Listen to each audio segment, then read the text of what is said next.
Maro misapanana tsy mba lalambe zay mikotana be ny makany am'ray, makany am'ray, makany am'ray.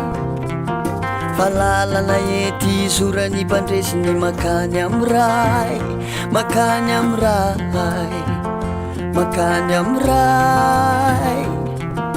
Sarotra ny lalana maro misapanana tsy mba lalambe zay mikotana be ny makany am'ray, makany am'ray, makany am'ray. Fa lalana ety zorany mpandresy ny makany am'ray, makany am'ray, makany am'ray.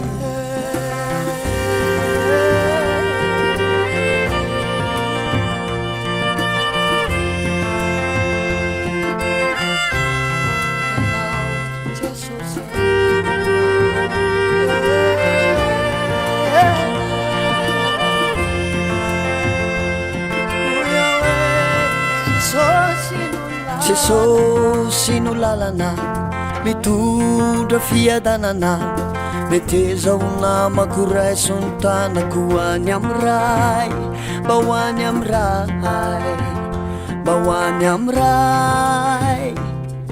Jesosy no lalana mitondra fiadanana, mety zao namako ray sontanako hoany am'ray, na hoany am'ray, na hoany am'ray.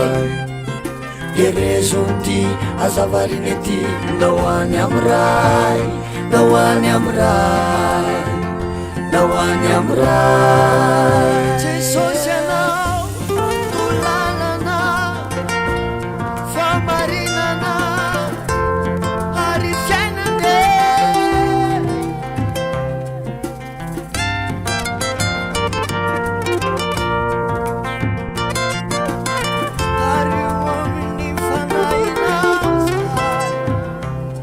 Fanahy masina mitarika mitondra ho any an-danitra, io zava-dehibe sy tomboka se raha hoany am'ray, raha hoany am'ray, raha hoany am'ray.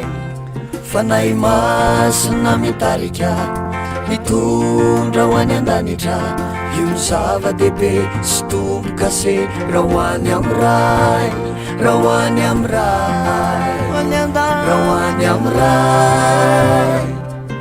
Mety zao namako ray sontanako hoany am'ray, raha hoany am'ray, raha hoany am'ray.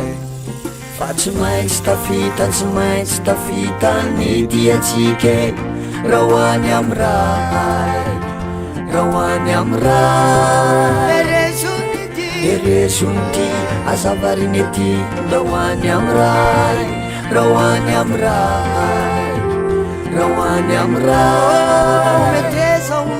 Mety zao namako ray sontanako hoany am'ray, raha hoany am'ray, raha hoany am'ray. Fa tsy maintsy tafita ny tany, fa tsy maintsy tafita, tsy maintsy tafita ny diatsika, raha hoany am'ray, raha hoany am'ray. Jesosy lay lalana sy famarinana fiainana, efa nanomana fitoerana ho anao ao an-danitra ao, raha hoany am'ray. Sy mety no feno fiatana natokana ho anao vady abakary. Fa tsy maintsy tafita, tsy maintsy tafita ny diatsika, fa tsy maintsy tafita.